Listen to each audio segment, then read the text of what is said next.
When I first arrived in Jackson, Mississippi in 2009, it was a culture shock in that I saw such a sense of entitlement. You owe me because I've been living off the government, off of agencies, and it was very discouraging. And as good-natured as the Salvation Army has been and had been, I've realized that we were actually the problem. So this is what we're doing at the Salvation Army. We're trying to take this word entitlement and move it to a progression of empowerment. It's not going to be an easy task, and it takes a complete community. We did this with love. Some of it's tough love, but we've done it with love, and we were loving and teaching people out of poverty with our programs. When you come out of prison, you're stuck with nothing. The families can't take care of anyone. They have no job. They have felonies. Nobody wants to give a felon a job or a lease to an apartment. It's more than just words. It is being empowered with skill sets and really the grace of God and understanding our worth, our value. Giving people a chance to get back on their feet. We're letting them come into our transitional housing. We're teaching them character building. We're teaching them job skills. We have relationships with other agencies and resources throughout the community. We've had a great success rate. In the first year we did it, we had 18 people that we can point to who are back on into society, productive on their own and not living off of agencies or the government. Why Wait is a teenage pregnancy education and prevention program. Worthy actions, intentional thinking. We pull this together 2 times a year where we serve approximately 300 youth, 9th through 12th grades, and we go for a 4-week program, 1 night a week, to discuss why wait? Why look at sexuality in the limelight of it's a gift and it's something wonderful to be preserved. And we talk to them about bringing children into the world that you're not ready to provide for.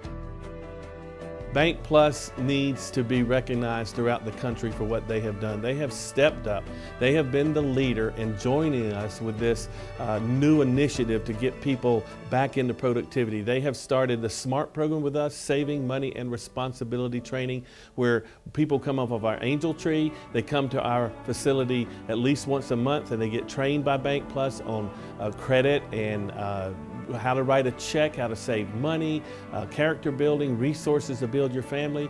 And they put $10 a piece in a savings account with Bank Plus for each one of their children. Now in November, Bank Plus matches what they save. We take them shopping and show them how to spend it responsibly, and we are weaning them off the Angel Tree, teaching them how to be responsible for themselves. The second level of that is Credit Plus. Credit Plus is an amazing program where the bank loans them money to repair credit or to establish new credit.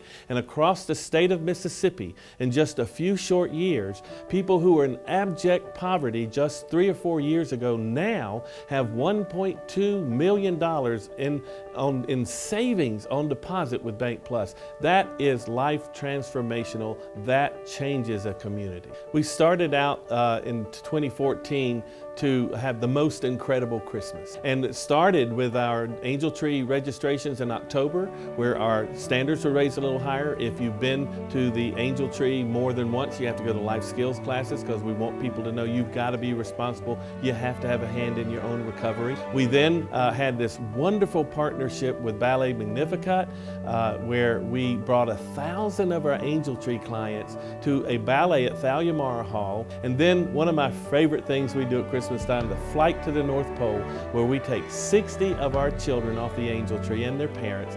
We put them on this C-17 cargo plane. The Mississippi Air National Guard is an amazing group that does this. They come out, they dress in elves costumes and black ops.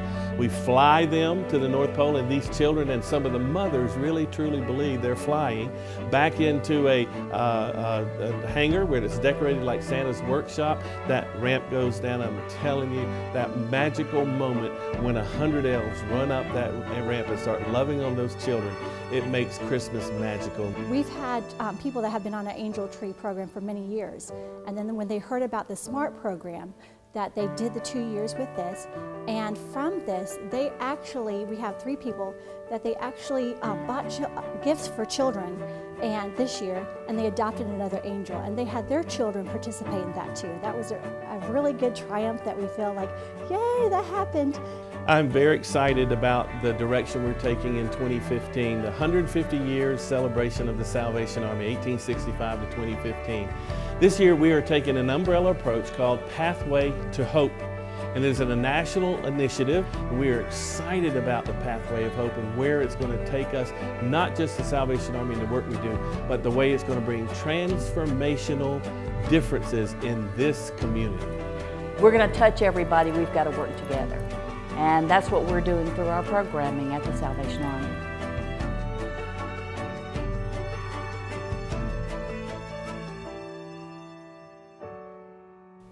I've lived a very colorful life. I've been a band director and a theater director and an event producer of an international company.